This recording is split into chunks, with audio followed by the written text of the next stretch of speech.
Mimi najua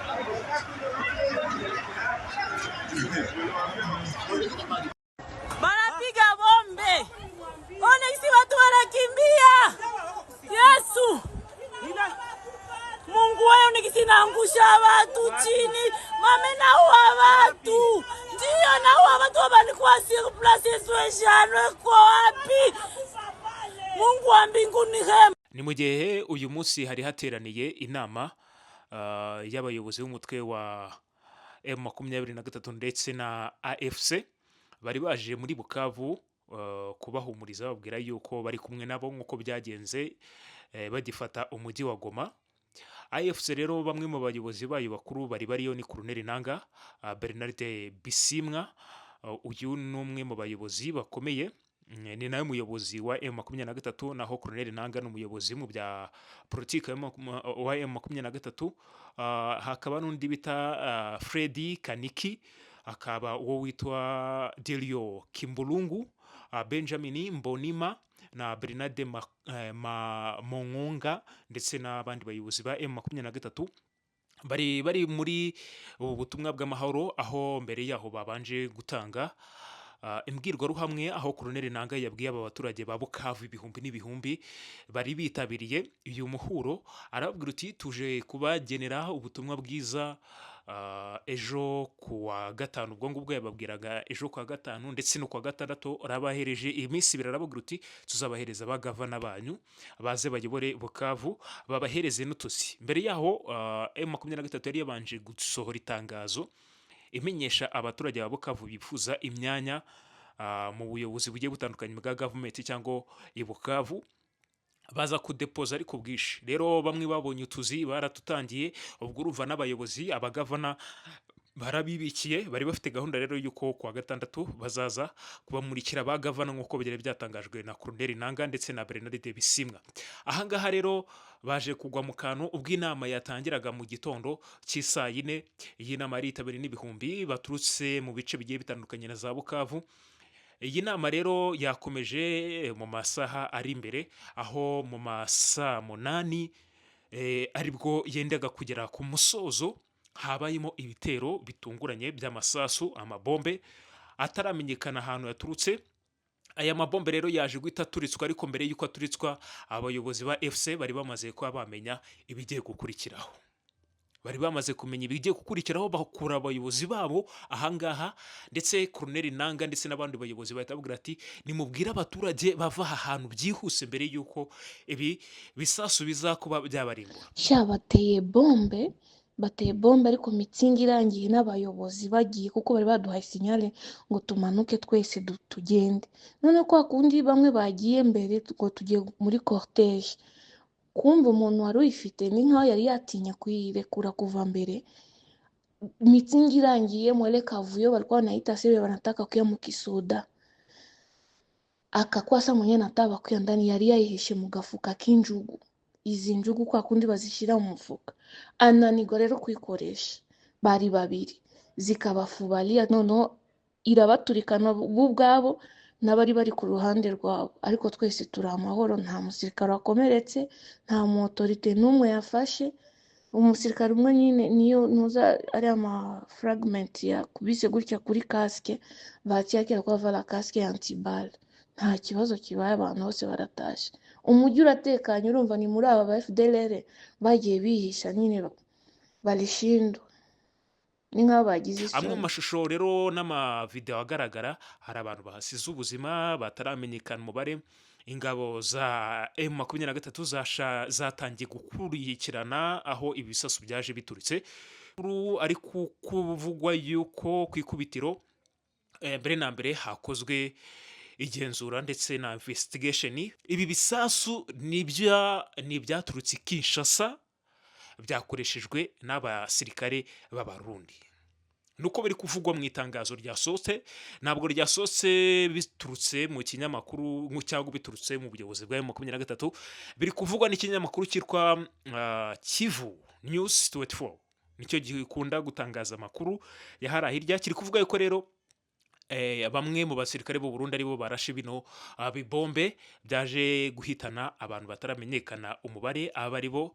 Gusa nk'uko bigomba kugenda, M23 yatangiye kubakurikirana naho byaturitse mu gihe hari akavuyo kenshi cyane k'abaturage bari kunyanyagira cyangwa bahunga hirya no hino, bikaba biri gutuma rero abasirikare ba M23 batabasha kuba bamenya aho umwanzi ari guturuka. Ibi bibaye nyuma y'uko perezida w'iki gihugu cy'u Burundi, nyuma y'uko ingabo ze zitsinzwe mu kuba zafata umujyi wa Goma na Bukavu zikaza kwisuka muri Bukavu, hari amakuru yaje kumenyekana y'uko ngo leta y'u Burundi yaje gushyira itangazo hanze ivuga y'uko icyuye ingabo zayo.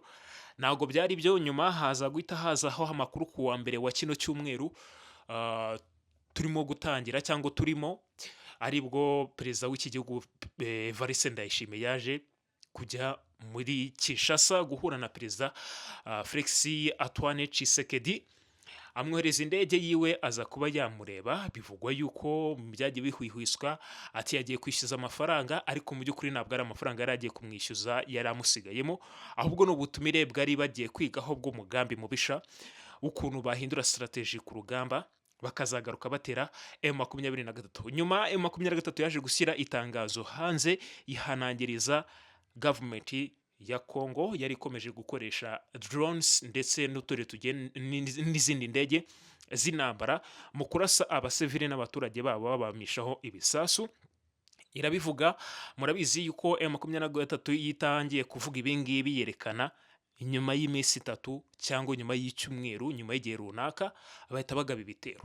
Uku niko byagenze bajya gufata Goma, kuko government ya Congo yari imaze iminsi iri gukoresha ibisasu, yari iri gukoresha drones irasa ku baturage b'abasivile. Uyu munsi rero byaje kuba ibindi rero bari kuvuga bati wabona ari cya gitero nkundura bari gupanga uburyo ki baza kwataka baturutse hirya no hino bakagota M23 cyane yuko yamaze gufata ibuka by'indege byose byo muri Kivu y'Amajyepfo na Kivu y'Amajyaruguru. Muri Kivu y'Amajyepfo rero bakavuga bati bari kudutera baturutse mu gihugu cy'u Burundi ku kibuga cy'indege, kuko ibindi bibuga byose kwarabifashe. Byaba ari byo rero u Burundi bwabwijanditse mu ntambara yeruye yo kuba yabahereza urubuga izi ndege zihaguruka zije kuraza abaturage muri Bukavu, cyane yuko ziza zirasa abaturage zitajya kurasa ibirindiro bya M23 ifite muri Bukavu. Ubwo rero niyo bigenze uko nguko muri gahunda ya M23, mu mboni z'abasesenguzi bavuga yuko nta yandi mahitamo Burundi bwishoye muri iyi ntambara, ubwo M23 igomba kuzataka ije gukurikirana cyangwa gusenya ubwo burindiro buhagurukiraho izo ndege. Aba rero ni bamwe mu baturage bishwe n'iki gitero kitaramenyekanamo umubare w'abantu bamaze kuba bakigwamo.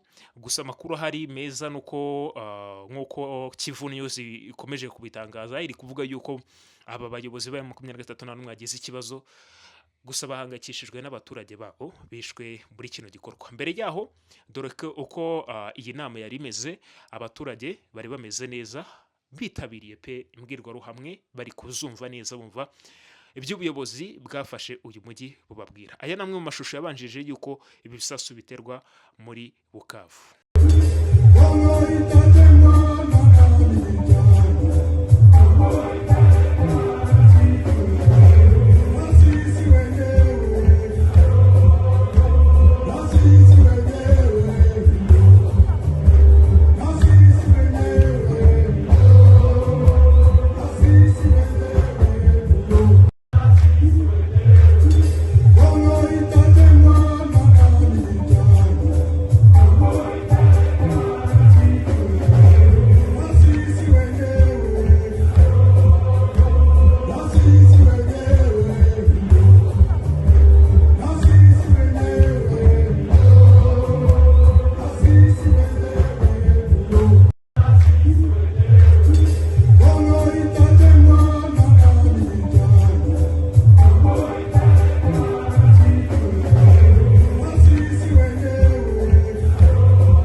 usalama, tunaleta security,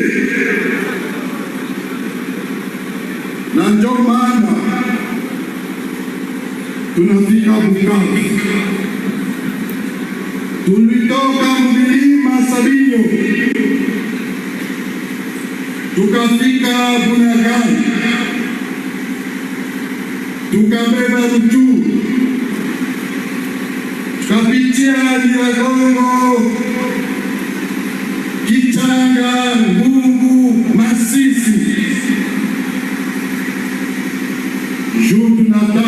Tulitaka leta changement. Juu ya nini changement? 30 ans. Mashariki ya Kongo inateseka. Mauaji ya kila siku. Ituri, Nord Kivu, Sud Kivu, mashariki nzima ya Kongo wanatuua. Na tena kisasa ni wao wanaentretenir hiyo insécurité. Na wanaenda Kinshasa wa siasa kuanzia na Tshisekedi ndio mwizi wa kwanza.